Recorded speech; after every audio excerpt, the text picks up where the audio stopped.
d'enrichir cette conférence débat sur la proposition de la loi de verrouillage de l'accès aux fonctions de souveraineté nationale et irrévocable de la nationalité congolaise d'origine, défis, enjeux et perspectives. Avant toute chose, je viens dans cette perspective, et avant d'entrer en profondeur de notre discours, nous voudrions rendre un hommage à son Excellence, Monsieur le Président de la République, chef de l'État, Félix Antoine Tshisekedi Tshilombo, non seulement pour avoir mis en pratique l'idéal qui consiste à la bonne gouvernance pour le développement intégré, mais aussi et surtout sur l'accent qui ne cesse de mettre sur l'amour patriotique. En outre, nous remercions sa plus particulièrement à son Excellence, Monsieur le Premier ministre, chef du gouvernement, Jean-Michel Sama-Lukonde, pour son attention particulière au secteur de l'enseignement supérieur et universitaire. Notre reconnaissance s'adresse aussi à son Excellence, Monsieur le ministre en charge de l'enseignement supérieur et universitaire, Moïse Gonzalez, pour son engagement ferme dans ce processus de la réforme, avec un souci particulier de repenser l'administration de l'Université pédagogique nationale, en nommant à sa tête un comité de gestion dynamique piloté par Madame la rectrice Anastasie Massanga Mapon.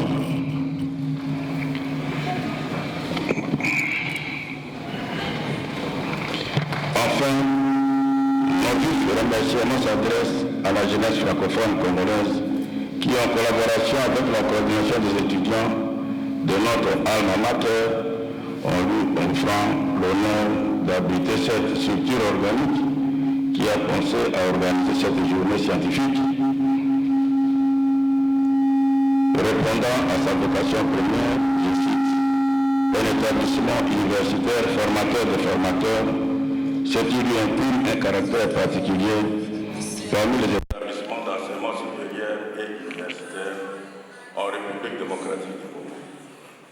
Cette journée d'échange témoigne l'intérêt que vous placez dans ce cadre qui, du reste, exige des réflexions pointues combinant les contributions des uns et des autres dans le processus de l'identification de ceux qui sont effectivement congolais, en vue de prendre quotidiennement les destins de leur nation dans le strict respect des droits de l'homme qui optent pour l'égalité des chances à tous les Congolais, sans distinction des clans, des tribus, des provinces, des langues, des races, etc. Enfin, ce thème développé par M. Noël Gianni démontre l'intérêt d'agir pour une formation et une information primaire au bénéfice de toutes les couches de la population congolaise. C'est à cet exercice que les savants ici présents se seront accoutumés à transmettre les savoirs savants des générations. Ainsi, au nom du comité de gestion et au mien propre, en ma qualité de secrétaire général en charge de la recherche à l'Université pédagogique nationale, je souhaite la bienvenue non seulement à l'orateur du jour, mais aussi au comité organisateur de cette journée scientifique, sans oublier toutes les auditrices et auditeurs, ainsi que tous les intervenants dans ces banquets scientifiques, tout en vous souhaitant d'effectuer des échanges dans un climat de concorde, de compréhension et du respect des convictions politiques des uns et des autres. Que vive la République démocratique du Congo, que vive l'Université pédagogique nationale, que vive la jeunesse francophone congolaise, club de l'Université pédagogique nationale. Ainsi, je déclare ouverte la journée scientifique consacrée à la conférence débat sur la proposition de la loi de verrouillage de l'accès aux fonctions de souveraineté nationale et l'irrévocabilité de la nationalité congolaise d'origine, défis, enjeux et perspectives. Nous avons dit. Jeunesse francophone congolaise et la coordination estudiantine de l'Université pédagogique nationale. Le cordon.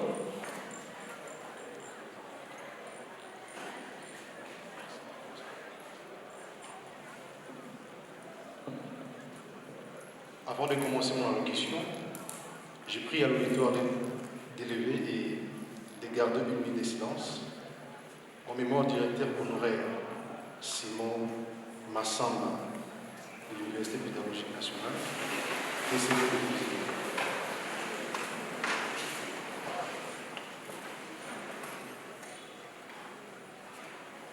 Merci. Mesdames et messieurs, membres du comité de gestion de l'Université pédagogique nationale, chers invités en vos titres et qualités, camarades étudiantes et étudiants, la République démocratique du Congo est un patrimoine commun que nous partageons, nous Congolais. Nous avons droit à suivre avec une attention soutenue tous les flux sur réflexes. La RDC est un pays qui nous a été légué depuis les années 1885. Nous avons le devoir sacro-saint de laisser cet héritage à nos enfants sans une soustraction aucune d'un sentiment. Cela revient également de notre devoir de toute forme d'occupation étrangère. Si vous ne vous occupez pas de la politique, la politique s'occupera de vous, dit-on. L'élite congolaise doit être à la une de la situation politique de son pays. C'est la plus forte raison qui a poussé la coordination des étudiants à organiser ensemble avec la jeunesse francophone la présente assise. Nul n'a besoin de rappeler à vos augustes personnes l'intensité des débats qui dominent l'arène politique congolaise depuis belle lurette sur la double nationalité. Aujourd'hui, la proposition de loi Tsani est venue mettre de l'huile dans le fait avec son aspect restrictif et verrouillage d'accès aux postes de souveraineté nationale. Cette proposition de loi a oulé un débat intarissable au chef de la population locale. Au-delà, elle a créé un double tollé au sein de la classe politique du pays. La République n'est pas épargnée à toutes les retombées que peut amener cette proposition de loi qui tarde pour être adoptée. À travers cette activité scientifique, l'étudiant futur animateur des institutions du pays aura à maîtriser les processus possibles qu'un citoyen peut suivre pour faire une proposition de loi. Dégager les aspects explicites qu'implicites de cette dite loi. Camarades étudiantes et étudiants, à votre attention particulière, la conférence est une activité scientifique qui entre en ligne des comptes de 3 missions de l'université, je cite, l'enseignement, les recherches et le service à la communauté.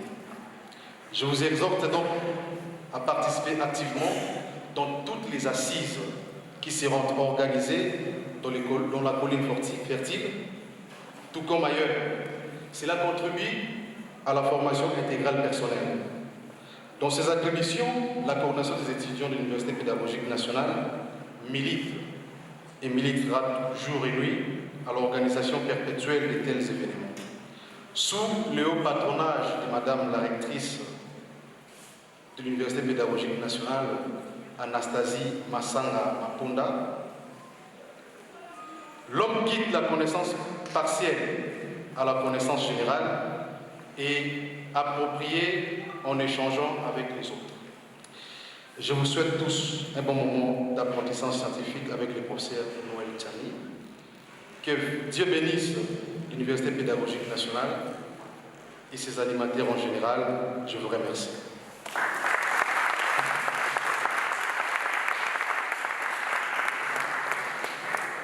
Mademoiselle Tovel, pour venir présenter le CV de Noël Tchani Mwadambida.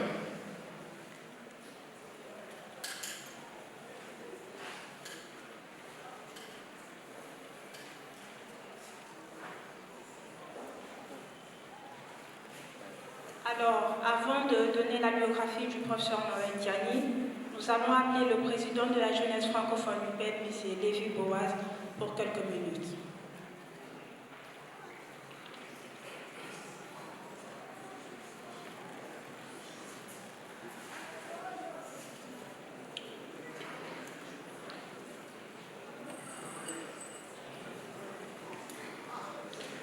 Madame la rectrice de l'Université pédagogique nationale, ici est représentée, Monsieur le secrétaire général chargé à la recherche, chers partenaires, distingués invités en vos titres et qualités, chers étudiants, permettez-moi de m'acquitter d'un devoir civique, celui de vous présenter et à toute la communauté upénienne les condoléances de notre chère présidente nationale de la jeunesse francophone congolaise depuis la France. Je suis particulièrement heureux de vous accueillir ces jours, mais aussi honoré par votre présence ici dans cette conférence organisée en marge de la Journée internationale des archives.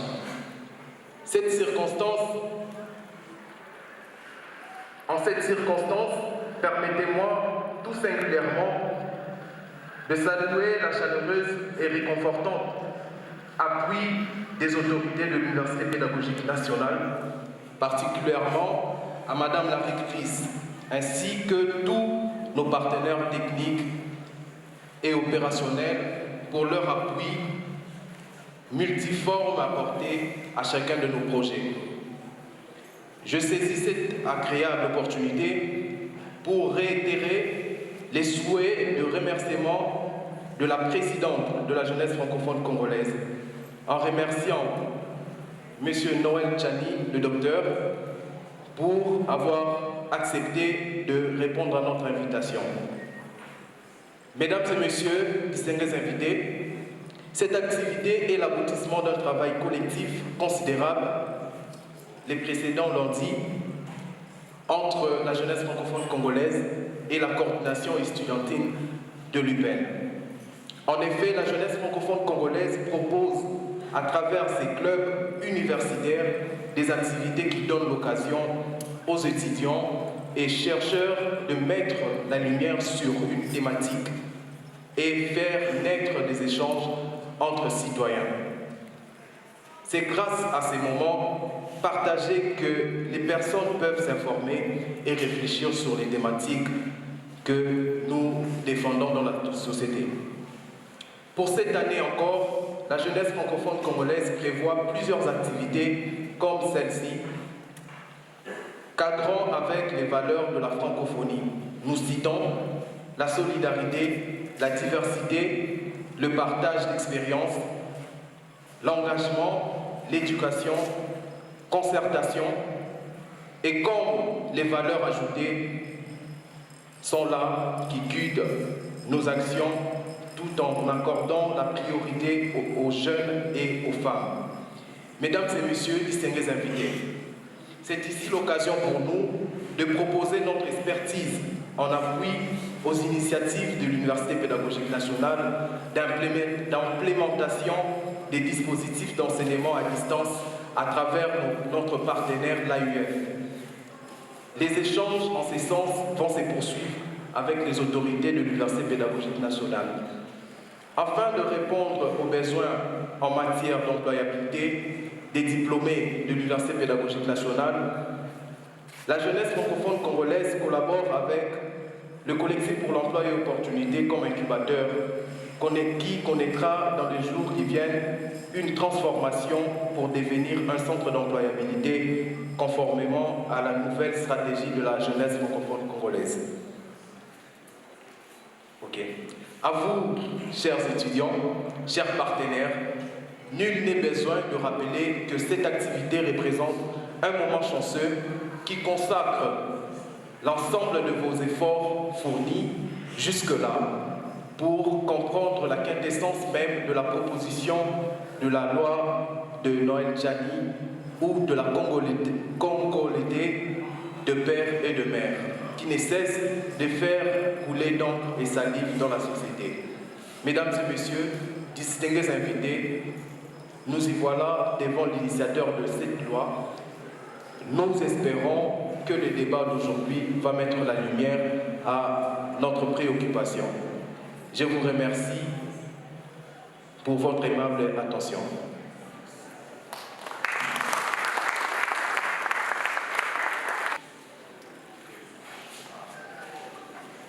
Qui est Dr Noël Tchani?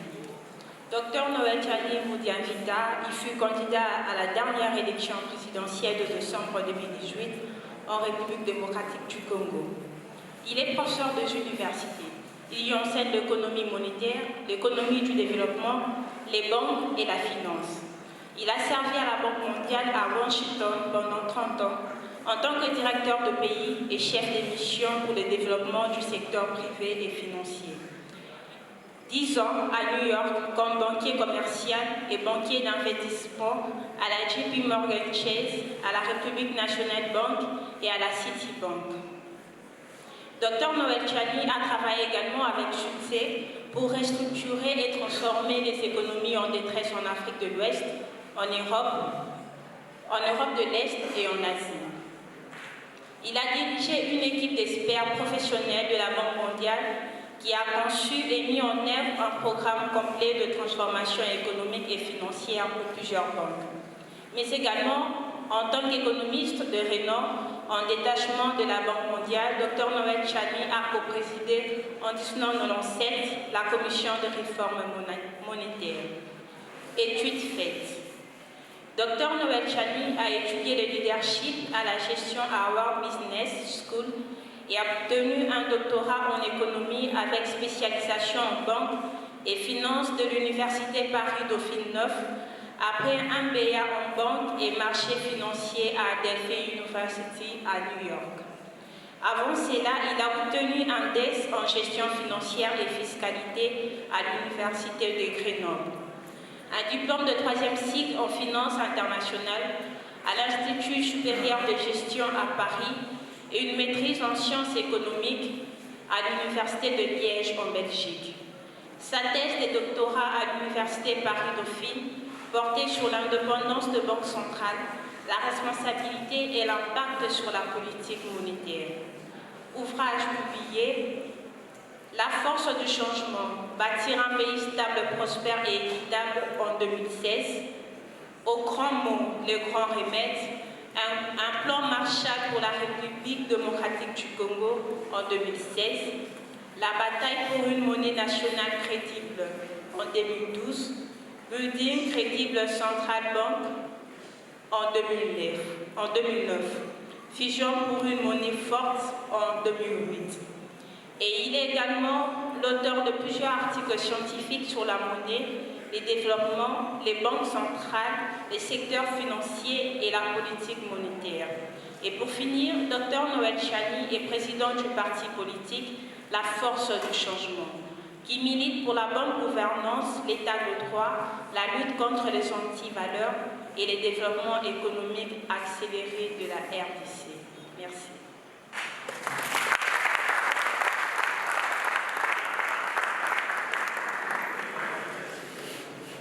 La rectrice de l'Université pédagogique nationale, empêchée et représentée ici par Monsieur le secrétaire général chargé de la recherche scientifique,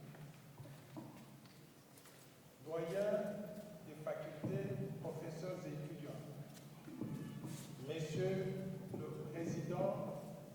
la jeunesse francophone congolaise, Monsieur le Président de la coordination des étudiants, Mesdames et Messieurs, à vos qualités et titres respectifs, bonjour. Mes chers compatriotes,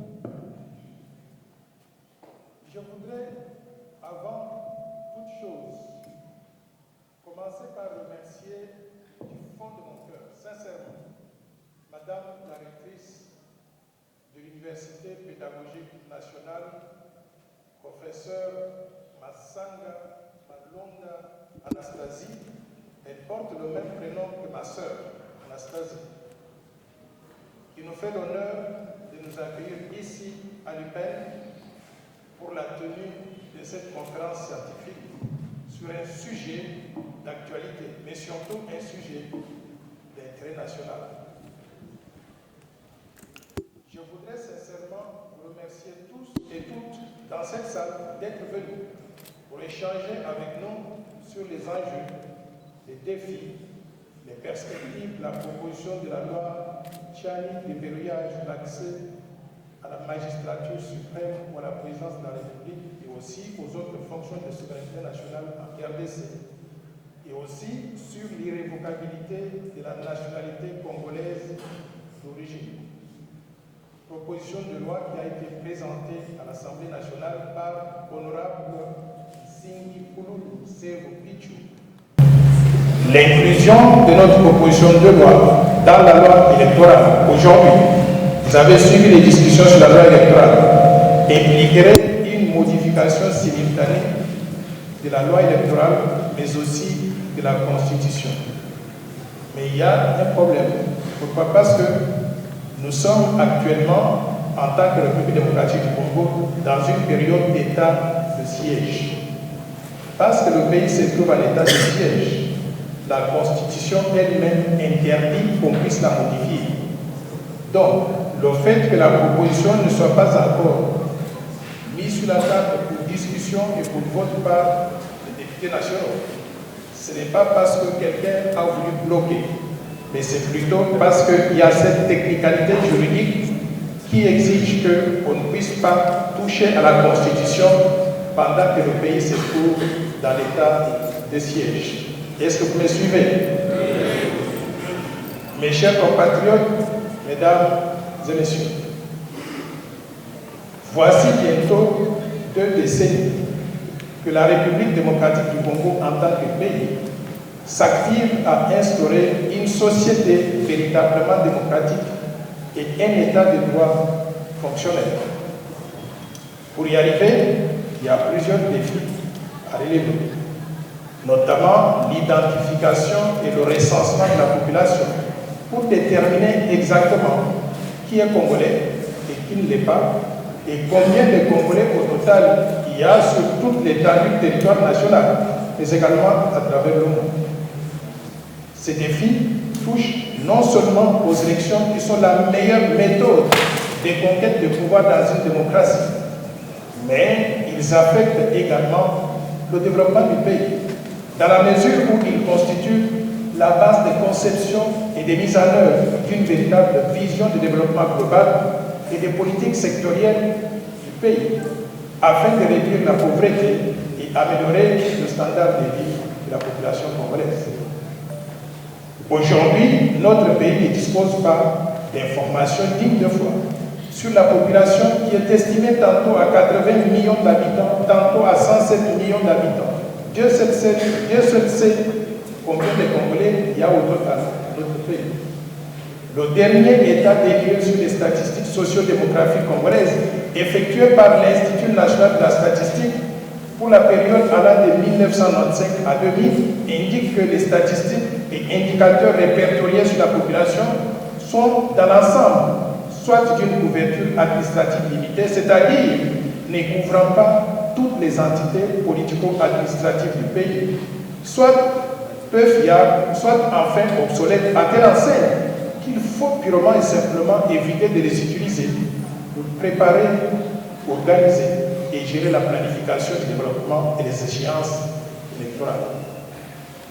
Mes chers compatriotes, Notre pays connaît depuis plus d'une décennie d'importantes mutations socio-démographiques comme conséquence à la fois des guerres successives début 1996, guerres qui ont causé des morts de près de 10 millions de nos compatriotes, d'après les statistiques des organisations non gouvernementales internationales. Nous savons que ces mutations n'ont jamais fait l'objet d'une certification systématique.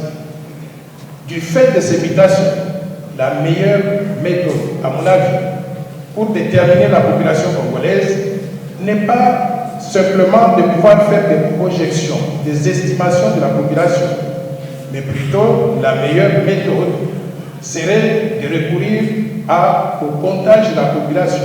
Comptage complet de la population qui renseignera sur le niveau actuel de la démographie en octroyant à chaque Congolais sa carte d'identité nationale. Ainsi, je salue l'initiative gouvernementale d'organiser l'identification de la population en faisant délivrer à chaque citoyen sa carte d'identité nationale et sa carte électorale. La procédure est déjà mise en œuvre, a déjà commencé et est en train d'être mise en œuvre par le gouvernement. Aujourd'hui, quand je vous parle, c'est une mission littéralement impossible d'éprouver la nationalité congolaise d'un individu.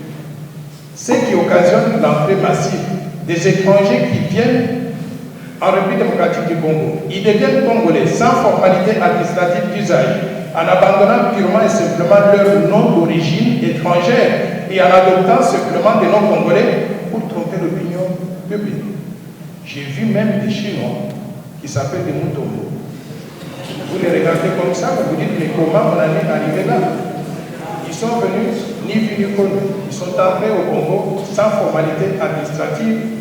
Ils s'organisent pour acheter le passeport congolais, la carte d'électeur. Et quand vous voyez la carte et la pièce d'identité, donc le passeport et la carte d'identité, vous voyez Mutombo Kamwanasenda, par exemple. Mais quand vous voyez la personne en face, dites, mais comment on en est arrivé là? Comment vous avez pu avoir ce nom-là? Il ne sait même pas parler français, mais il est congolais. Au fil des années, ces étrangers ou leurs descendants infiltrent nos institutions, mettant en péril la souveraineté nationale et la stabilité du pays. Il se pose par conséquent un problème de gouvernance politique dans notre pays. Mes chers compatriotes, mesdames et messieurs, traiter de la gouvernance politique, c'est aborder des questions liées aux antivaleurs, à l'éthique politique et leurs conséquences dans notre société et sur le développement du pays. L'éthique apparaît comme un ensemble de règles écrites ou non écrites, inspirées par la morale pratique et qui doivent être respectées dans la vie politique et dans la vie de tous les jours par tout le monde. La gouvernance politique est aujourd'hui un concept qui vaut jugement moral. Mais que signifie-t-elle réellement?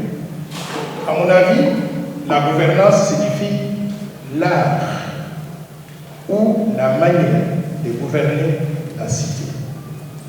La gouvernance politique est comprise donc comme étant un ensemble de règles, de procédures et de pratiques qui affectent la façon dont les pouvoirs sont exercés à l'échelle nationale. En d'autres termes, il s'agit de la manière par laquelle le pouvoir est exercé dans la gestion des ressources économiques et sociales d'un pays au service du développement. Pour une gouvernance saine, certaines institutions de l'État déjà mises en place dans notre pays doivent fonctionner normalement, sans entrave ni télescopage et suivant des mécanismes de fonctionnement qui sont reconnus universellement et qui sont acceptés par qui? Par le peuple souverain. Ces institutions doivent veiller à l'exécution de la vision de développement du pays en déterminant les priorités et les indicateurs de la bonne gouvernance. Nous pouvons citer certaines institutions qui garantissent la bonne gouvernance dans notre pays. Par exemple, le président de la République, le garant des institutions. Le pouvoir judiciaire, c'est eux qui jugent d'après les lois qui sont élaborées par une autre institution qu'on appelle le Parlement. Et dans notre cas ici, nous avons un Parlement à deux chambres, l'Assemblée nationale mais aussi le Sénat. Mais outre ces trois institutions publiques, la bonne gouvernance politique est également garantie par d'autres institutions du secteur privé, mais aussi de la société civile. Ces institutions interagissent et définissent la voie à suivre dans un savez, tout le monde aujourd'hui se plaint qu'en République démocratique du Congo, ça ne marche pas dans notre pays. Nous voulons tous le changement et nous voulons la rupture par rapport à la mauvaise gouvernance politique, économique et surtout par rapport aux antivaleurs qui minent notre société et la clouent au sol. Nous devons donc arrêter la continuité du mal et opter obligatoirement pour le changement qualitatif de notre population sur tous les plans. Nous devons lutter contre les antivaleurs qui minent notre pays aujourd'hui et pour lutter contre ces antivaleurs, qu'est-ce que nous devons faire? Nous devons mettre en place ou restaurer ce que j'appelle l'état de droit avec toutes ses fonctions régaliennes. Pour combattre les antivaleurs et instaurer la bonne gouvernance politique dans notre pays, les dirigeants de la RDC devront se soucier de faire transiter l'être humain, c'est-à-dire vous et moi, le citoyen congolais, vers sa pleine citoyenneté, par l'éducation aux vertus et aussi aux principes de la République. Nous devons restaurer l'état de droit pour permettre à chaque Congolais de vivre d'après les principes socialement acceptables et d'après les lois qui s'imposent pas à quelques-uns, mais à tout le monde, sans exception. La bonne gouvernance politique est une œuvre humaine, par conséquent perfectible. On ne peut pas dire aujourd'hui que nous avons la bonne gouvernance et nous devons arrêter de nous améliorer. Chaque fois, nous devons regarder comment notre société fonctionne et chaque fois, nous devons faire des changements pour aspirer à arriver à la meilleure gouvernance que celle que nous connaissons à la période précédente. Et pour instaurer la bonne gouvernance dans notre pays, nous devons commencer par quoi? Mettre l'homme qu'il faut à la place qu'il faut et le tenir responsable de ses actes dans la conduite des affaires de l'État. Pour cela, il nous faut des hommes et des femmes qui soient 100% loyaux au pays et à la population. Mes chers compatriotes, mesdames et messieurs, chers étudiants, eu égard aux enjeux d'infiltration et au souhait de réduire les risques pesant sur notre pays, j'ai proposé la loi sur le verrouillage de l'accès à la présidence de la République et aux fonctions de souveraineté nationale et aussi sur l'irrévocabilité de la nationalité congolaise d'origine. Il y a une raison pour cela. Mais déjà, pour commencer, ne donnons pas d'interprétation péjorative à cette proposition de loi qui n'a rien à voir avec la congolité, comme l'a dit le président de la jeunesse francophone congolaise tout à l'heure, et ne vise rien d'autre que la protection de la souveraineté nationale et l'intégrité territoriale de notre pays. Nos détracteurs, ils ne dorment pas. Nos détracteurs qui ont fabriqué le terme congolité, ils veulent invoquer les mauvais souvenirs de l'ivoirité en Côte d'Ivoire, où certains leaders politiques refusaient la nationalité ivoirienne à 7 millions de personnes représentant 26% de la population ivoirienne au nord du pays et à la frontière avec le Burkina Faso. Pourquoi? Sous prétexte que ces citoyens-là, ils étaient des Burkinabés. Mais nous, en République démocratique du Congo, est-ce que nous avons un problème similaire? Non. Nous n'avons pas un problème similaire au Congo pour parler de la congolité. Car la loi proposée n'enlève la nationalité congolaise à personne parmi les Congolais. Bien au contraire, la loi proposée va redonner la nationalité congolaise à plus de 10 millions de personnes, comme je vais le démontrer plus tard dans cette présentation. Mesdames et messieurs, mes chers compatriotes, moi qui vous parle, Noël Tchai Mwadiambika, je suis 100% congolais. La RDC, c'est la terre de mes parents, grands-parents, arrière-grands-parents, arrière-arrière-grands-parents, du côté de mon père, mais également du côté de ma mère, tous originaires de Ngandajika, dans l'actuelle province d'Alomami, en République démocratique du Congo. La RDC, notre pays, a même payé pour mes études primaires, secondaires et universitaires. Je dois tout à mon pays, au peuple congolais. Ma connexion et ma loyauté à la RDC sont très fortes, totales, inconditionnelles et indiscutables. Personne ne peut m'enlever cela. La terre de nos ancêtres, de vos ancêtres, de mes ancêtres, notre terre, elle est sacrée. Tous, nous devons protéger notre terre, qui est notre patrimoine commun, et défendre la souveraineté, l'intégrité et la pérennité de notre pays, car c'est le seul pays au monde dont nous sommes propriétaires à 100% et que personne ne doit nous arracher sous quelque subterfuge que ce soit. Chers compatriotes congolais, personnellement, actuellement, je suis très préoccupé par la misère de la population congolaise et le niveau du sous-développement de notre pays. Et c'est pour cela que je vous renouvelle encore ma proposition du plan Marshall de Noël Tchad pour la reconstruction et le développement de la RDC comme étant une vision globale de développement pour pacifier tout le pays, remettre la paix partout, lutter contre les antivaleurs, instaurer la bonne gouvernance, promouvoir le développement du capital humain par des investissements massifs dans l'éducation, mais également dans la santé.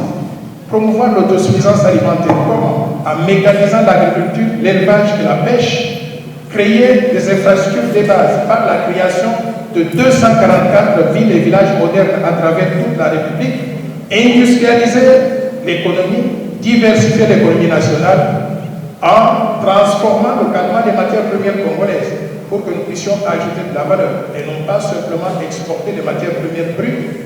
Mettre en place ou promouvoir un système financier moderne et robuste, restructurer la Banque centrale du Congo afin qu'elle devienne une véritable autorité monétaire et de régulation et doter le pays d'une monnaie nationale crédible, tout en mettant fin à la dollarisation de l'économie qui coûte cher à notre pays en termes de perte de revenus seigneuriage et empêche à la Banque centrale de concevoir et de mettre en œuvre une véritable politique monétaire indépendante et crédible. La finalité du plan Marshall que j'ai proposé pour la RDC, c'est de développer le pays et d'éliminer la pauvreté dans laquelle vit la population congolaise aujourd'hui.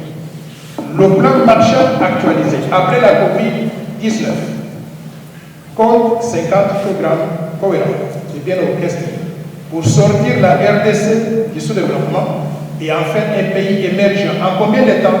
En 15 ans. C'est possible. Le coût total de ce plan Marshall est de 1000 milliards de dollars sur 15 ans pour faire progresser le produit intérieur brut par habitant de 458 dollars aujourd'hui, le niveau le plus bas du monde, à au moins 15 000 dollars en 15 ans, tout en créant au passage des emplois et des opportunités pour tous les Congolais et en améliorant considérablement le standard de vie de tous nos concitoyens. Ceci est tout à fait possible, car personnellement je suis convaincu que l'impossible n'est pas congolais. Mais nous ne pourrons réaliser ce rêve que si la RDC continue à rester un pays souverain, dont le destin se trouve dans les mains de ses fils et de ses filles, tous ensemble. Chers compatriotes, mesdames et messieurs, chers étudiants, pour préserver la souveraineté nationale, l'intégrité territoriale, la cohésion nationale et la paix durable, je propose que la fonction de président de la République du Congo soit réservée aux Congolais, nés de pères et de mères congolais d'origine. Il y a une raison pour ça. La Sainte Bible, nous sommes tous des croyants, des chrétiens, donne l'instruction de Dieu suivant laquelle la royauté ou la présidence du pays ne peut être donnée à un étranger. Ce n'est pas moi qui le dis, c'est Deutéronome, il le dit clairement au chapitre 17, verset 15. Par conséquent, la loi Tchani de verrouillage trouve son essence et sa justification dans cette instruction divine, dans la Bible. Je n'ai pas inventé, je n'ai pas créé la Bible. La suite logique du verrouillage d'accès à la présidence exige le même ou la même portée de la souveraineté nationale au dauphin constitutionnel du président de la République. Qui est-il le dauphin constitutionnel? C'est le président du Sénat. Le verrouillage doit aussi couvrir quelques postes de souveraineté nationale qui sont desquels le président de l'Assemblée nationale, le haut commandement militaire, le haut commandement du commissariat général de la police nationale, le directeur général des migrations, l'administrateur général de l'Agence nationale de renseignement de la mer, les hauts magistrats de la République, le Premier ministre et les ministres régaliens, c'est-à-dire les affaires étrangères, l'intérieur, la défense, la justice et les finances. Les gouverneurs des provinces, nous en avons 26 provinces, tous les gouverneurs des provinces, le gouverneur de la Banque centrale du Congo, le président de la Commission électorale nationale indépendante, tous ces postes-là sont des postes de souveraineté. En plus de cela, il nous faudra appliquer les mêmes dispositions aux épouses et aux époux de tous les postes de souveraineté verrouillés. Au total, une centaine de postes à verrouiller sur une population estimée à combien? À 107 millions d'habitants. Ce n'est pas la discrimination, ça. Mais c'est de la clairvoyance pour protéger le pays contre les infiltrations étrangères pouvant compromettre la souveraineté nationale et l'intégrité territoriale de la RDC. Vous avez suivi hier, même le roi des Belges, il veut engager la Belgique à aider la RDC à préserver son intégrité territoriale. A fortiori, nous-mêmes Congolais qui sommes Congolais, nous devons faire tout pour protéger la souveraineté et l'intégrité territoriale de notre pays. N'est-ce pas? Mes chers compatriotes, chers étudiants, mesdames et messieurs, beaucoup de compatriotes ont déjà compris les enjeux du fait de l'infiltration au sommet de l'État et dans toutes les institutions de la République depuis plusieurs décennies et soutiennent cette proposition de loi. Mais comme il faut s'y attendre dans une démocratie naissante, quelques compatriotes s'y opposent en avançant comme argument d'une part que la loi proposée serait discriminatoire. Pourquoi? Parce qu'elle écarterait une partie des Congolais et certains candidats potentiels aux élections de 2023. Et d'autre part, ils avancent qu'il y a des sujets plus importants et plus urgents sur lesquels on devrait s'attarder, notamment la misère dans laquelle vit la population congolaise aujourd'hui. Je tiens tout de suite à répondre à cette dernière préoccupation en vous rappelant que c'est pour faire face aux préoccupations de misère et de pauvreté de la population que j'ai aussi proposé, comme je vous ai dit tout à l'heure, le plan Marshall de Noël pour la reconstruction et le développement de la RDC, dont je vous ai présenté les grandes lignes au début de cette présentation. Mes chers compatriotes, mesdames et messieurs, ma proposition de loi est extrêmement importante. Pourquoi? Parce qu'elle porte sur un aspect crucial de la vie de notre pays, c'est-à-dire l'accession aux plus hautes fonctions de souveraineté du pays. Ma proposition de loi ne porte pas sur les conditions d'acquisition, de perte, ni de recouvrement de la nationalité congolaise. On enlève la nationalité congolaise à personne. Et il ne changera donc rien à la nationalité de vous tous qui êtes déjà des Congolais actuellement. Je voudrais, pour ceux qui ont la Constitution, vous inviter à regarder l'article 10 de la Constitution. L'article 10 de la Constitution de la République dispose à cet effet ce qui suit. La nationalité congolaise est une et exclusive. Elle ne peut être détenue concurremment avec aucune autre nationalité. La nationalité congolaise est soit d'origine, soit d'acquisition individuelle. Et Congolais d'origine, toute personne appartenant aux groupes ethniques dont les personnes et le territoire constituaient ce qui est devenu le Congo, c'est-à-dire la République démocratique du Congo, à l'indépendance le 30 juin 1960. Il y a même une loi organique qui détermine les conditions de reconnaissance, d'acquisition, de perte ou de recouvrement de la nationalité congolaise. Mais, mes chers compatriotes, outre le verrouillage de votre fonction, j'ai également proposé la révision de cet article pour permettre aux Congolais ayant acquis des nationalités étrangères de recouvrer la nationalité congolaise d'origine. Que personne d'entre nous ne doit perdre. Il n'y a personne qui doit enlever à quelqu'un d'autre la nationalité congolaise. Nous sommes tous nés Congolais, nous vivons Congolais, nous mourrons Congolais et nous allons être enterrés Congolais.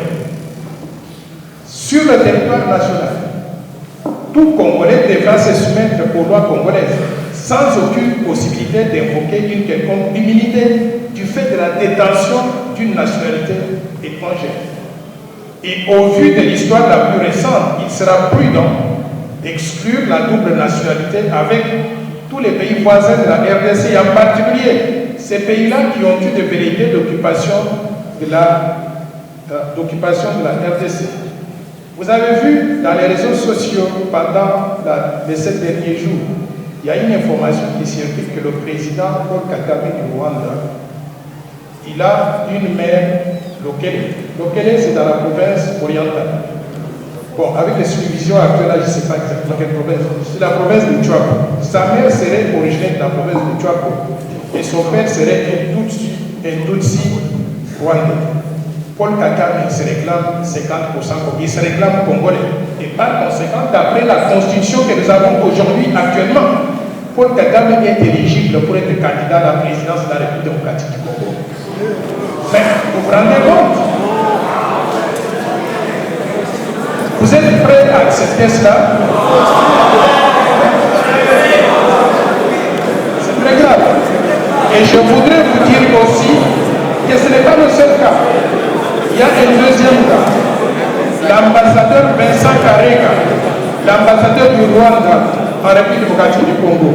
Sa mère serait congolaise et son père est aussi rwandais. Et par conséquent, Vincent Karega est éligible pour être candidat à la présidence de la République démocratique du Congo et occuper toute fonction de souveraineté dans notre pays. Êtes-vous disposé à accepter cela? Et je vais vous donner un troisième exemple parce que je n'invente pas ces choses-là. Un troisième exemple.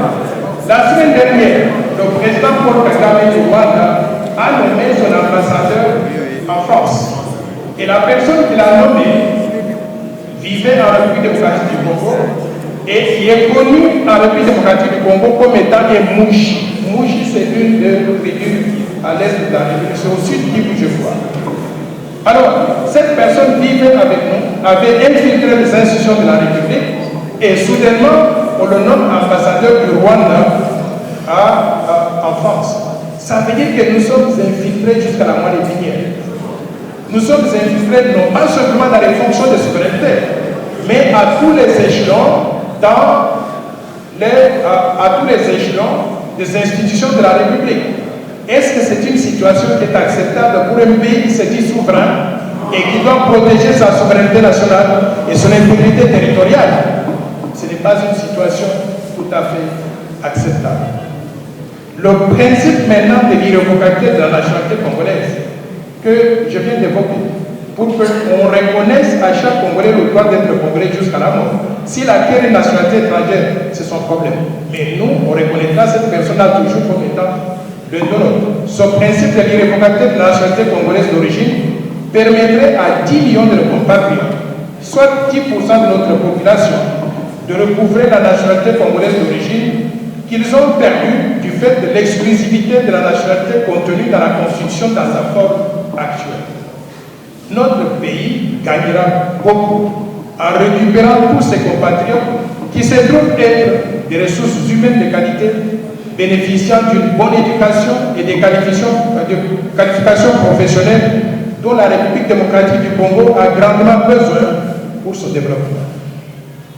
Mes chers compatriotes, mesdames et messieurs, comme vous le savez, depuis 1996, les armées du Rwanda, du Burundi et de l'Ouganda ont été rejointes sur le sol congolais par les armées de Zimbabwe, de la Namibie et de l'Angola, et de tous les pays du monde d'ailleurs, venus dans le cadre des opérations de maintien de la paix avec la MONUC d'abord et plus tard et actuellement avec la MONUSCO, n'est-ce pas? Ces soldats étrangers se sont accouplés avec des femmes et des hommes congolais, donnant naissance à des millions d'enfants qui sont tous des Congolais d'après la constitution actuelle. C'est nos neveux ou bien nos nièces. On les accepte tous, on ne les refuse pas. Nous acceptons tous ces enfants comme Congolais. Et ils ont droit à tout dans notre pays. Sauf que, pour des raisons de souveraineté nationale, nous devons restreindre l'accès à la présidence de la République et aux fonctions de souveraineté nationale en les réservant exclusivement aux Congolais nés de pères et de mères d'origine congolaise. Ceci nous éviterait l'infiltration au sommet de l'État à travers des compatriotes qui auraient des loyautés partagées entre la RDC de leur père et d'autres pays étrangers de leur mère ou vice-versa. Vous me comprenez? On ne refuse pas ces enfants-là. On ne dit pas qu'ils ne sont pas congolais. On les accepte, ils sont congolais. Ils peuvent tout faire. Ils peuvent être des médecins, des professeurs d'université, ils peuvent devenir même des ministres des sports, ils peuvent être propriétaires des clubs de football, ils peuvent faire tout sur notre territoire national. Mais qu'on leur dise que ce soit très clair. ils ne peuvent pas occuper des fonctions de souveraineté. Pas parce qu'ils seraient enclins à trahir, mais plutôt parce que c'est un sentiment normal. Ils ne peuvent pas trahir un des pays de leurs parents. S'ils sont congolais et ils trahissent l'autre pays, ce n'est pas bon, l'autre pays de leurs parents. Mais s'ils sont aussi congolais et ils trahissent l'autre pays de leurs parents contre la République démocratique du Congo, ce n'est pas du tout acceptable. Pour, en quelque sorte, donc, gérer ce conflit d'intérêts, nous avons déterminé qu'ils peuvent tout faire en RDC, sauf ces 100 postes-là que j'ai énumérés qui sont des fonctions de souveraineté. Vous me suivez? Mes chers compatriotes congolais, mesdames et messieurs, ma proposition de verrouillage porte également sur les conditions d'accès à la fonction de président de la République, n'est-ce pas? C'est-à-dire les critères qui doivent être remplis pour être candidat au poste de président de la République. Pour le moment, ces critères sont définis par l'article 72 de la Constitution qui dispose ce qui suit. Article 72 de la Constitution. Nul ne peut être candidat à l'élection du président de la République s'il ne remplit pas les conditions ci-après. 1. Posséder la nationalité congolaise d'origine. 2. Être âgé de 30 ans au moins. 3. Jouir la plénitude de ses droits civils et politiques. Et 4. Ne pas se trouver dans un des cas d'exclusion prévu par la loi électorale. Il convient de souligner que ma proposition de verrouillage vient apporter une condition supplémentaire, voire additionnelle, qui est de limiter l'accès à la présidence de la République et aux fonctions de souveraineté. Dans beaucoup de pays du monde, il y a des dispositions qui protègent l'intérêt national et qui empêchent n'importe qui d'accéder à la magistrature suprême. De telles dispositions, par exemple, existent dans d'autres pays tels que le Cameroun, la Zambie, le Togo, le Gabon, le Maroc, l'Algérie, la Tunisie, le Burkina Faso, la Turquie, l'Indonésie et même les États-Unis d'Amérique.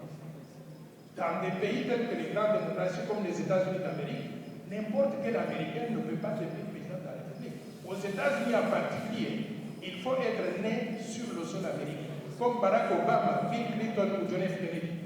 Par contre, l'ancien secrétaire d'État Henry Kissinger, l'ancien secrétaire d'État Madeleine Albright, ou bien l'ancien gouverneur de l'État de Californie, Arnold Schwarzenegger, tout en étant tous les droits pleinement des Américains, ils ne peuvent prétendre à la fonction de président des États-Unis d'Amérique ou de vice-président des États-Unis d'Amérique. Pourquoi? Parce qu'ils ne remplissent pas un des critères fondamentaux pour être président, celui d'être né sur le sol américain.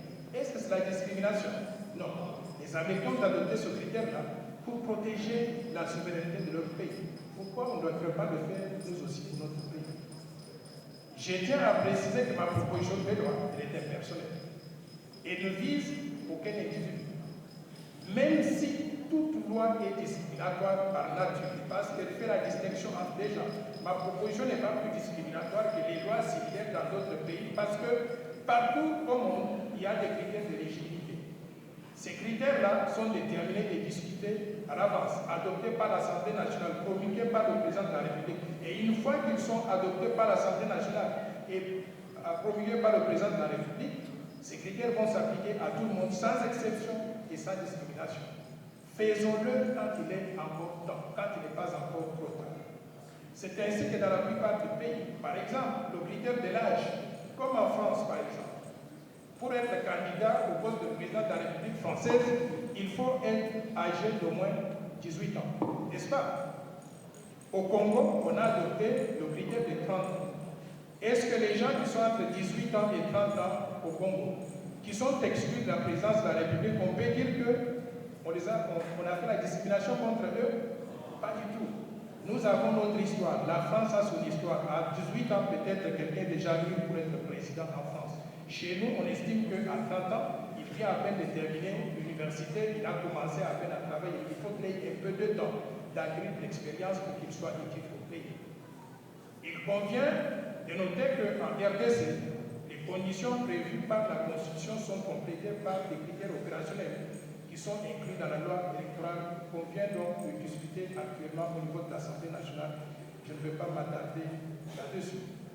C'est cette loi électorale qui détermine, par exemple, le montant de la caution à déposer pour tout candidat aux élections présidentielles. Pour être candidat aux élections présidentielles, il faut avoir une caution de combien? Dites-moi. 100 000 $. Qui a 100 000 $ dans cette salle? Donc vous êtes tous exclus rien que sur cette base-là. Est-ce que vous pleurez parce que vous n'êtes pas éligible pour la présidence de la République? Pas du tout. C'est un critère objectif qui nous permet de pouvoir éliminer certaines personnes, garder un petit groupe de personnes et nous allons faire le choix parmi ces gens-là pour qu'on puisse déterminer qui peut diriger notre pays. Je comprends qu'ici à l'IBEN, il y a d'ailleurs un de mes anciens concurrents, le professeur Théodore Ngoï. Est-ce qu'il est ici? Ses élèves sont là. Ok, Théodore Ngoï et moi, nous avons jeté à la poubelle 100 000 $ pour être candidat à la présidence de la République. Mais c'était important. Est-ce que moi je le regrette? Je vais vous dire que je ne le regrette pas du tout. Vous savez pourquoi? Je vous ai dit au début de cette présentation que la RDC a payé pour mes études primaires, secondaires, universitaires. Et vous savez combien d'argent j'ai gagné après avoir terminé toutes ces études-là? Je vous informe que j'ai travaillé à New York, comme Mme Doven m'a présenté tout à l'heure, à New York, dans les banques commerciales, les banques d'investissement pendant 10 ans, dans les plus grandes banques du monde. Et à la Banque mondiale pendant 30 ans à Washington. Vous savez combien d'argent j'ai gagné? J'ai gagné des millions. Donc, je ne regrette pas d'avoir dépensé 100 000 $ pour tenter de participer à la gouvernance de mon pays. Ce pays qui a investi en moi, la bourse d'études, mais également en me facilitant l'accès à l'éducation gratuite au niveau du primaire et du secondaire. Chers compatriotes, mesdames et messieurs, est-ce que maintenant la proposition de loi est opportune? Est-ce qu'il faut la faire maintenant? Ou bien il faut attendre dans 30 ans, dans 40 ans? Ma réponse, c'est que la proposition de loi, elle est opportune. Lorsque la souveraineté du pays est menacée, il n'y a pas meilleur moment que d'agir immédiatement, car si le risque identifié d'infiltration au sommet de l'État se matérialise, ce sera trop tard pour sauver notre pays. Donc le timing de ma proposition de verrouillage coïncide avec les réformes proposées par d'autres organisations telles que la CEPO des catholiques, l'Église du Christ au Congo, ou les églises de Reveil, où il y a d'autres organisations de la société civile qui ont proposé des réformes à la loi électorale, à la Constitution, mais aussi à tout le processus pour arriver donc au choix de dirigeants. Dans la foulée, il est donc opportun d'examiner toutes ces propositions, y inclut la mienne, pour que nous puissions les incorporer une fois pour toutes dans la loi électorale, dans les textes de la Constitution, mais aussi les textes de la CENI, afin qu'une fois pour toutes, on puisse baliser le terrain pour des élections apaisées en 2023 et au-delà. L'insécurité entretenue à l'est de la RDC par l'armée rwandaise déguisée en rebelle du M23, qui demande d'être brassée dans les institutions de la République, montre clairement la volonté du Rwanda et d'autres pays étrangers de nous infiltrer pour porter atteinte à notre souveraineté. Ne nous laissons pas perdre, ne nous laissons pas faire. Nous devons demander au FARDC de pourchasser ces criminels-là du M23 jusque dans leur dernier retranchement au Rwanda. Le Rwanda a utilisé comme prétexte, chaque fois pour entrer en RDC, a utilisé comme prétexte, ils viennent pour attraper les rebelles qui se cachent quelque part en RDC, n'est-ce pas? Nous devons aussi utiliser cet argument-là pour entrer au Rwanda. Quand les rebelles du M23, ou bien du CNDP de Nkunde Gatouala, ou bien du RCD Koba, quand ils fuient la RDC, ils vont se réfugier où? Au Rwanda. Pourquoi nous devons nous arrêter aux frontières des FARC? RDC doivent s'arrêter aux frontières. Pourquoi ne pas les pourchasser jusqu'au Rwanda? Moi, je pense que le temps est arrivé pour que nous puissions montrer que nous sommes un grand pays, un pays souverain avec une armée forte capable de rivaliser avec n'importe qui. Et s'ils fuient, ils partent au Rwanda pour les poursuivre jusque-là, je pense qu'à ce moment-là, le Rwanda va commencer à nous respecter.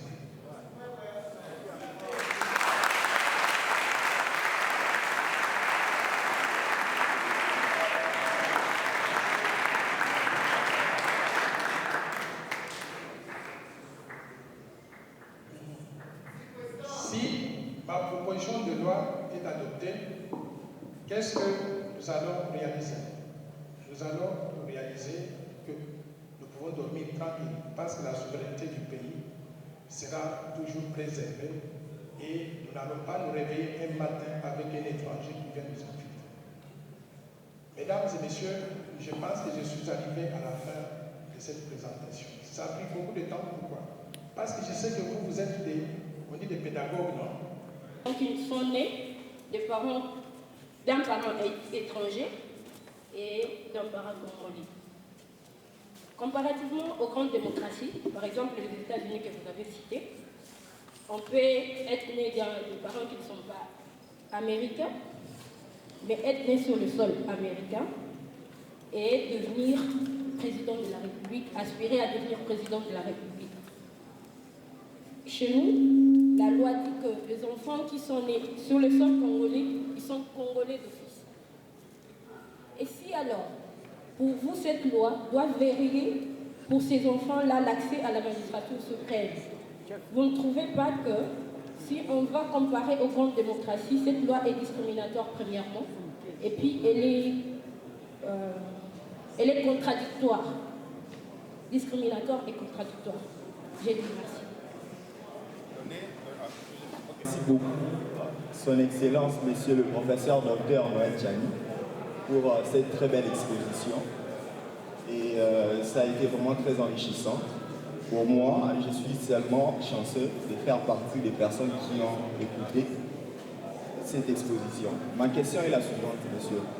Vous avez parlé ici des postes de souveraineté. Je ne sais pas, vous n'avez pas aussi épargné l'armée, je crois. L'armée congolaise, en fait. Oui. Et qu'est dire de Mamadou Ndala, qui, autrefois, avec dévouement et avec amour de la patrie, il a versé son sang pour préserver la dignité de la République démocratique du Congo. Et je me demande aussi, comment est-ce que pourrions-nous gérer? Nous savons tous que si on adoptait une telle loi, nous avons des puissances extérieures qui parfois ont une même mise sur les élections congolaises. Ne pensez-vous pas que ce seront des retombées un peu très néfastes pour le pays? Je ne sais pas. Merci.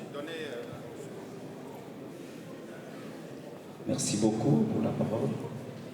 Ma question s'adresse plus particulièrement à notre professeur des universités, Noël Tchani, conformément à la loi qu'il a proposée portant les verrouillages à la souveraineté nationale. Monsieur Noël Tchani, depuis l'accession de l'indépendance de notre pays, nous comptons déjà 5 présidents. Et nous savons tous, ces 5 présidents sont congolais de père et de mère. C'est depuis 2006 que notre pays, la République démocratique du Congo, a commencé à organiser des élections. Et nous comptons déjà 3 élections organisées en République démocratique du Congo. Ma question est de savoir, où êtes-vous depuis 2006 que la RDC a commencé à organiser les élections pour proposer cette loi? Et c'est aujourd'hui que nous sommes déjà en retard, vous êtes venus avec cette proposition de loi. Ma deuxième question, au cas où cette proposition de loi sera un droit au peuple congolais, c'est-à-dire sera votée au Parlement et promulguée par le président de la République, est-ce que cette loi doit garantir la stabilité du pays, doit garantir l'intégrité nationale, doit garantir la bonne gouvernance politique, la cohésion nationale, et doit finir la démocratie basée sur la dictocratie que traverse la République démocratique du Congo? Je vous remercie.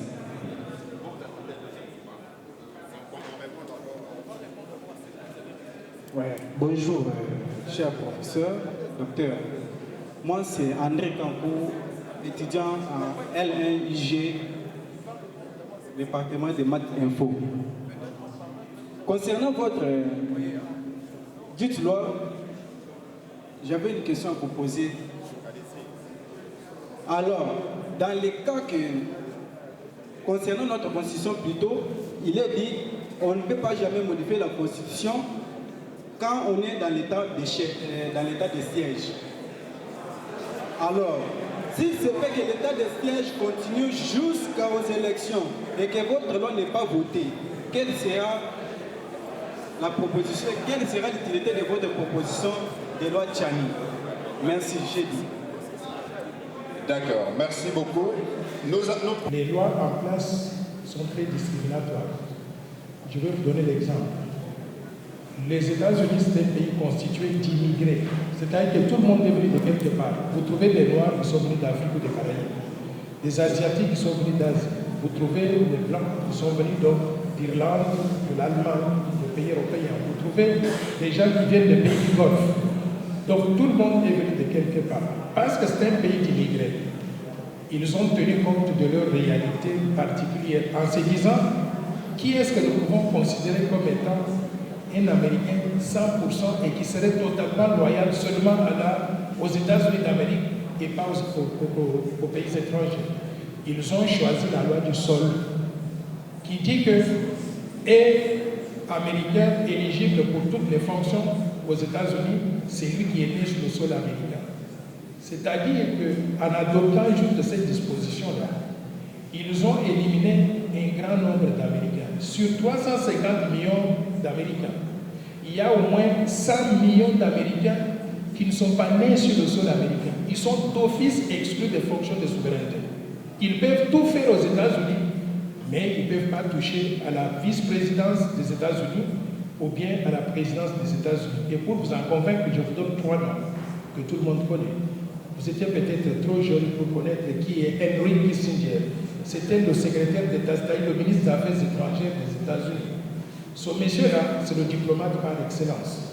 Très brillant, très distingué. Il est monté dans tous les échelons. Arrivé au niveau du secrétaire d'État, c'est-à-dire le ministre des Affaires étrangères, on lui a dit « Stop there, vous ne pouvez pas aller au-delà ». Pourquoi? Parce que Henry Kissinger était né en Allemagne. Et les parents l'ont amené, d'après ce que je comprends, 2 semaines après sa naissance aux États-Unis. Il ne remplit pas le critère pour être président des États-Unis du fait de n'être pas né sur le sol américain. Mais il n'est pas mort, il ne se plaint pas. Parce que vous savez ce que c'est le secrétaire d'État. Il avait son propre avion, il se promenait partout à travers le monde. Donc c'est quelqu'un de très important, de très écouté. Il était satisfait de ce qu'il a pu réaliser dans les limites de ce que la loi américaine lui donne comme possibilité. Il y a un deuxième exemple, Arnold Schwarzenegger, que tout le monde connaît. Vous voyez le monsieur qui fait le bodybuilding. Il était devenu commando, il était devenu gouverneur de l'État de Californie. L'État de Californie, c'est l'un des plus grands États aux États-Unis.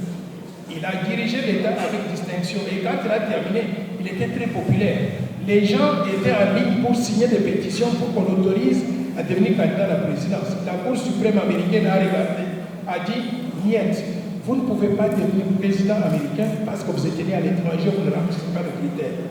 Ça, c'est 2 exemples que je vous ai mentionnés. Mais je vous dis qu'il y a au moins 100 millions d'Américains qui sont venus des pays étrangers, qui ont émigré aux États-Unis, qui sont très contents d'être des banquiers à New York, d'être des médecins, des professeurs d'université, d'être tout sauf devenir président des États-Unis parce que la loi est dure, mais c'est la loi. Donc, dans notre cas aussi, nous devons protéger notre pays. Nous avons connu l'histoire d'infiltration et nous continuons à vivre ça tous les jours. Nous devons nous réveiller pour ne pas perdre notre temps et nous retrouver avec un chef d'État qui aurait un pied dedans, un pied dehors et qui va compromettre la souveraineté nationale et l'intégrité territoriale. Il y a un deuxième intervenant qui a mentionné l'armée. Dans les postes à verrouiller, j'ai dit que le haut commandement militaire de l'armée, il y a plusieurs postes à l'intérieur qui seraient verrouillés aussi.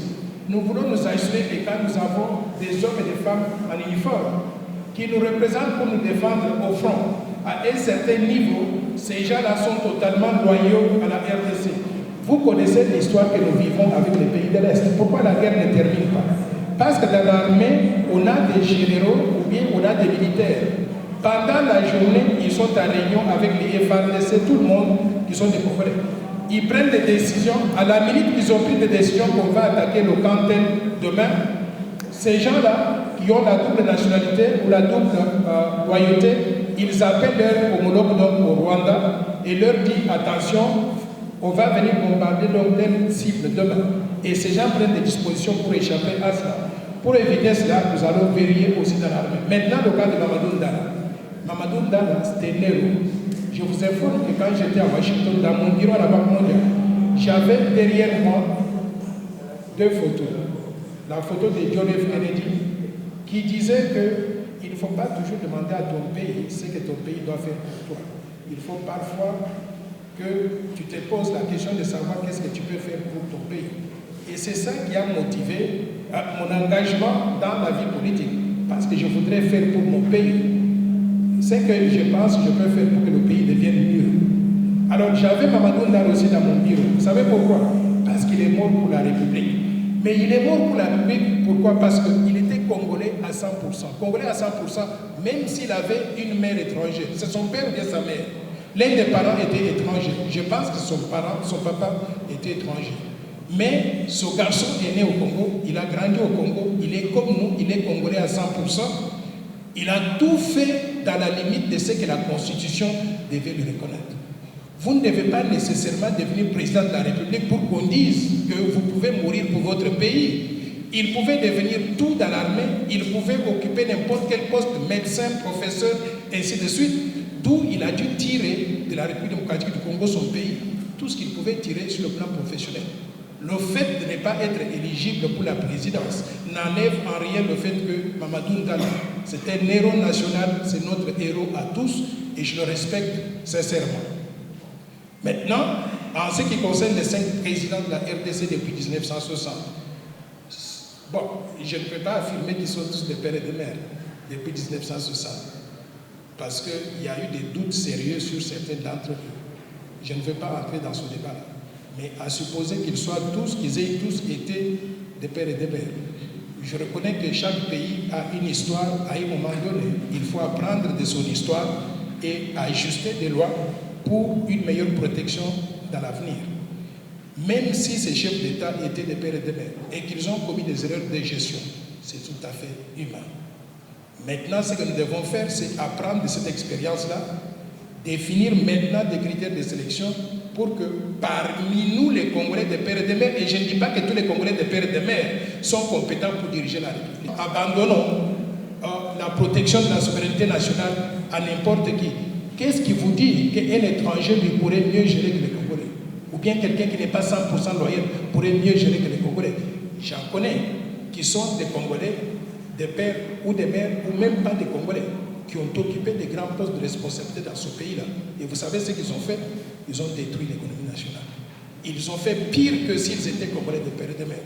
Moi qui vous parle, je vous dis, si j'ai à poser un acte, je vais toujours regarder et me dire, est-ce que je fais du bien pour mon pays, pour la population congolaise? Est-ce que je vais léguer une bonne légende, une bonne histoire aux autres générations?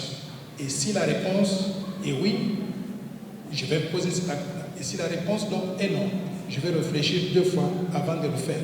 Je vous informe que je suis des pères et des mères. Je n'ai jamais été corrompu. Et je n'ai jamais détourné un seul centime de la République. Je n'ai jamais été impliqué dans la prédation des ressources naturelles du pays. Je suis Congolais des pères et des mères. Donc, il y a des Congolais parmi vous qui sont comme moi. Et je voudrais les inviter à se joindre à moi pour qu'ensemble, nous puissions développer la RDC au profit de tous. Maintenant, il y a André Kangou qui a posé la dernière question.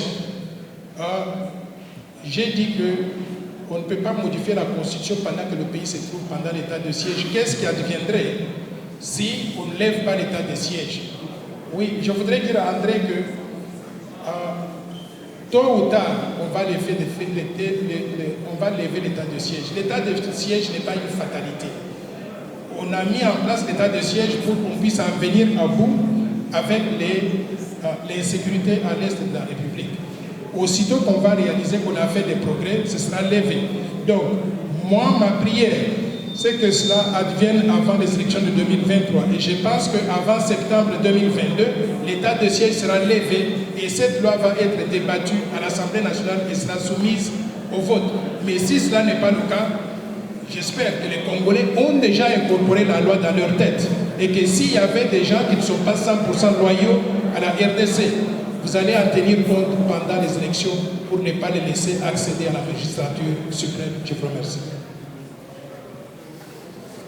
Le temps file et je sais que vous avez beaucoup de questions à poser. Je vous ai dit, on prend...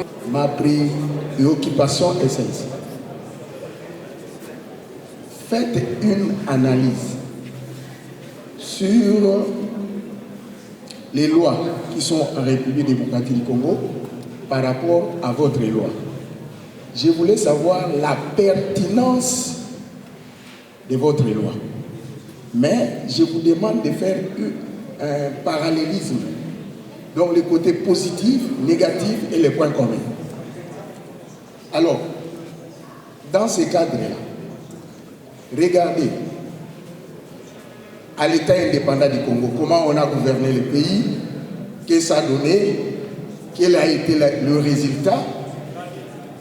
Regardez aussi l'époque de Kasavubu, donc tout le passage. Regardez, faites une évaluation pour nous donner la bonne solution. Parce que selon moi, je trouve que lorsque les Belges étaient ici, ils ont quand même analysé, oui, c'est ça ma question, ils ont analysé tous les points, même les routes, quand ils ont fait, ils ont laissé des espaces où les gens pouvaient passer, parce qu'ils ont bien gouverné le pays. Mais ils ne sont pas des Congolais, ils ont bien fait. Je voulais savoir la pertinence de votre rapport. Deuxième question, pourquoi les députés ont refusé votre loi? C'était pour quelle raison? Merci beaucoup. Je suis l'étudiant Kaloumé Bonamoué. En fait, ma question repose sur le fait que vous avez évoqué, disons que la loi Tchani viendra en quelque sorte créer une innovation dans la Constitution par le fait qu'ils ne peuvent devenir président de la République ou candidat à la présidence, c'est seulement ceux qui sont congolais de père et de mère. En plus de cela, je suis en train de voir que le travail d'un député national au niveau de l'Assemblée, c'est de parler beaucoup plus sur l'intérêt de la population. Maintenant, j'aimerais savoir quel est l'intérêt de la population par rapport à la proposition de votre loi. Parce que le Congolais n'a pas besoin d'un président de père et de mère, mais qui est en train d'observer les guerres qui se manifestent aux côtés de l'Est. Le Congolais n'a pas besoin d'un président de père et de mère qui ne regarde pas au moins l'économie de la République et la santé de la population et le bien-être de la population. Maintenant, quel est l'intérêt pour la population? Moi, je suis Congolais. Quel est mon intérêt par rapport à la proposition de votre loi? Derrière ça, je suis en train de voir qu'il y a certaines personnes qui sont juste en train de viser leur intérêt propre et non celui de la population. Je vous remercie. La concession de la parole, je remercie également le professeur Noël Tchani de la pertinence de cet exposé. Monsieur le professeur, je vous envie beaucoup. Vous êtes un enfant du pays. Vous êtes un enfant du pays. Je n'ai pas une question, permettez-moi, je n'ai pas une question à poser au professeur Noël Tchani. Mais j'ai besoin de préciser quelque chose de très important. C'est très important. Parce que j'ai comme l'impression que dans cette salle, nous n'avons pas l'habitude de comprendre de la même chose, de la même façon, l'intérêt qui est attaché à l'analyse du professeur. Permettez-moi. Permettez-moi. Voilà. Monsieur le professeur, au niveau de la nationalité congolaise, quand nous lisons l'article 10 de la Constitution, l'article 10 donne des sortes de la nationalité. Il parle de la nationalité d'origine et d'acquisition. Et par l'article 10, nous comprenons que nous avons des sortes de Congolais. Il y a ceux qui sont d'origine et il y a ceux qui peuvent obtenir la nationalité par l'acquisition. Et l'article 11 de la Constitution donne la possibilité à tout Congolais d'exercer la vie politique. Donc tu peux devenir un président du parti politique et la Constitution te reconnaît.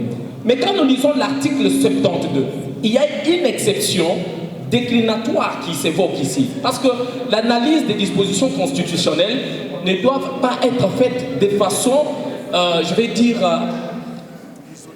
vraiment de façon vulgaire. Non, nous devons réfléchir en analysant les dispositions génétiques par l'interprétation exégétique qui consiste à connaître ce qu'était la pensée du constituant par rapport à cet article 72.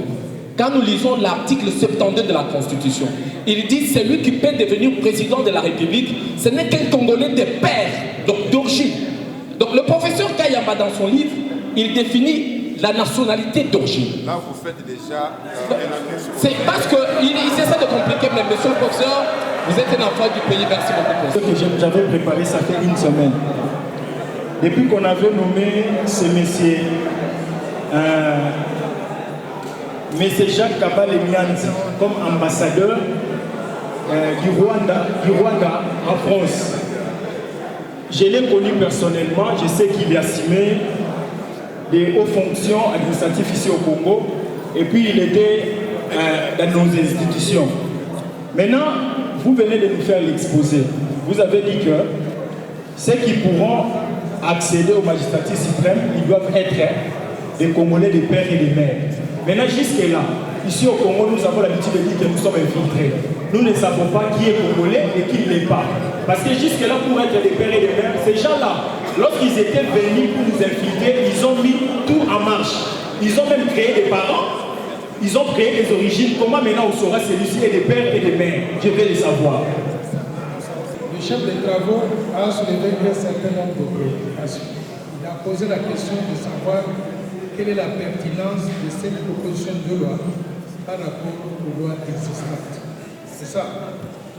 Je veux vous dire que c'est très pertinent. Je voudrais vous rappeler que sous la période de Mobutu, et vous avez vécu pendant cette période-là, la constitution de la République du Zaïre disait qu'il faut être candidat au poste du président du mouvement populaire de la Révolution, président du Zaïre.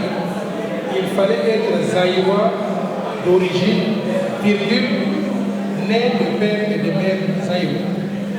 Cette disposition était importante, vous savez pourquoi? Elle était importante parce que déjà l'infiltration a commencé pendant cette période-là avec l'arrivée massive des Rwandais pendant que Bisengimana était directeur du cabinet du président de la République. On a adopté une loi donnant la nationalité à tous les réfugiés qui étaient sur le sol congolais qui venaient du Rwanda. Et en ce moment-là, Mobutu était malin. Il a dit, je vous donne la nationalité, mais vous ne pouvez pas accéder à la magistrature suprême. C'est ainsi que la Constitution nous disait qu'il fallait être zaïrois d'origine, né de père et de mère zaïrois. C'est la même chose que j'essaie de reproduire aujourd'hui. Parce que né de père et de mère zaïrois, ce sont ces autres-là, quand ils sont dans l'Afrique du Sud, s'il vous plaît. S'il vous plaît. S'il vous plaît. Ok, ce sont les autres-là, quand ils sont dans l'Afrique du Sud, lors des discussions à Sanseti. Je crois qu'ils ont servi un peu trop d'alcool à nos compatriotes. Ils ont été distraits. Ils n'ont pas vu que être candidat à la présidence, pour être candidat à la présidence, il faut être congolais d'origine. Ils n'ont pas compris qu'il y avait une nuance et qu'on avait fait sauter la portion non de père et de mère. Ils ont adopté cela comme si ça disait la même chose. On les a trompés. Quand nous qui sommes éveillés, on s'est rendu compte de cela.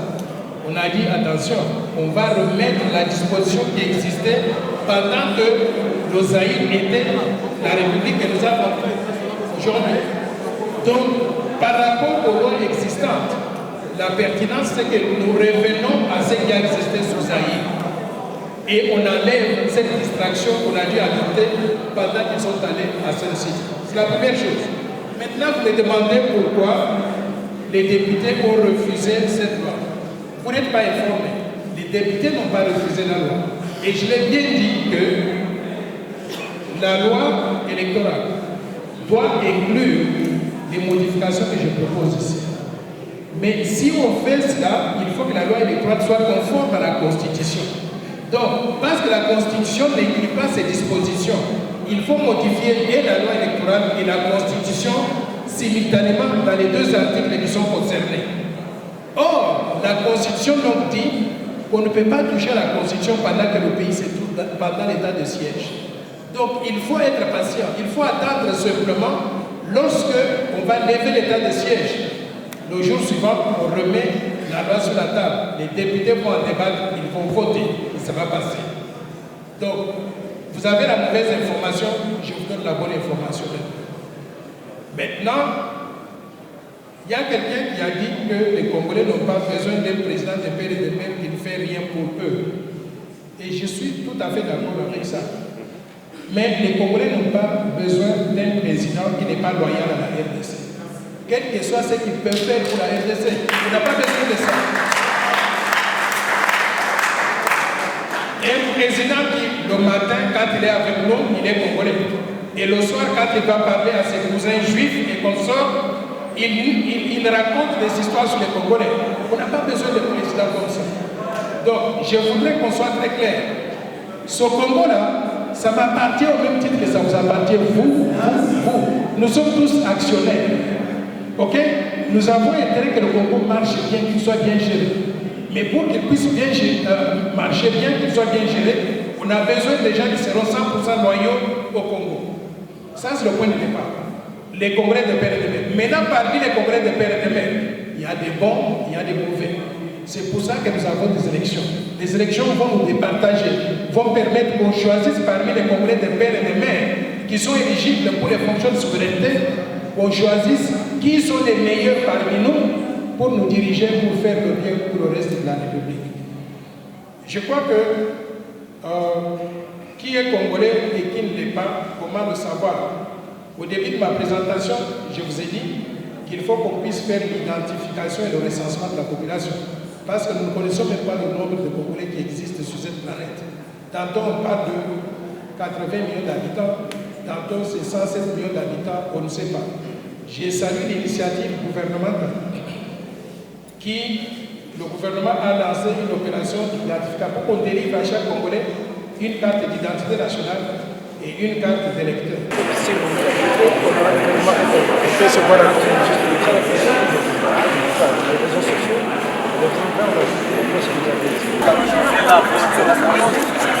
Photographe, ça va? L'interview ici, là il y a les contre-jours. Ça va. C'est une question extrêmement importante. Je pense que nous devons regarder ce qui se passe en ce moment. Tu vas casser ton truc là avec mon visage. Quand vous allez dans des pays comme l'Afrique de l'Ouest, les Sénégalais, ces gens-là ont été aux États-Unis, ils sont établis, ils fonctionnent comme des citoyens de ces pays hôtes. Et chaque fois qu'ils ont l'occasion, ils rentrent chez eux, ils sont citoyens donc de leur pays d'origine. Il n'y a pas à discriminer contre eux. En ce qui concerne la République démocratique du Congo, nous avons 10 millions de Congolais dans la diaspora. Ils ont acquis de nationalité étrangère, pas parce qu'ils voulaient renoncer à la nationalité congolaise, mais plutôt parce qu'ils étaient forcés par des événements. Certains d'entre eux devaient prendre ces nationalités dans les pays d'accueil pour se mettre en conformité avec les lois du pays afin de trouver du travail, nourrir leur famille, gagner de l'argent, envoyer en République démocratique. Maintenant, lorsque ces gens viennent au Congo, nous demandons qu'ils soient simplement reconnus comme étant des citoyens congolais. Si vous avez une nationalité étrangère, je proposerai d'ailleurs à nos législateurs, si on peut trouver l'occasion de marquer dans le passeport congolais une mention qui dit par exemple qu'en cas de conflit, c'est la nationalité congolaise qui prime. Si vous revenez ici, vous avez une nationalité étrangère, on vous a arrêté, vous avez commis un forfait, vous ne pouvez pas prétendre à mettre sur la table l'immunité du fait d'avoir une nationalité étrangère. La nationalité congolaise va primer sur toutes ces nationalités-là. Je donne l'exemple des Américains. Si vous allez aux États-Unis, les Américains qui ont des nationalités étrangères, on ne reconnaît même pas ces nationalités étrangères. Vous êtes sur le sol américain, on vous traite d'après les lois américaines, un point, un trait. Je voudrais que ce soit la même chose en République démocratique du Congo aussi.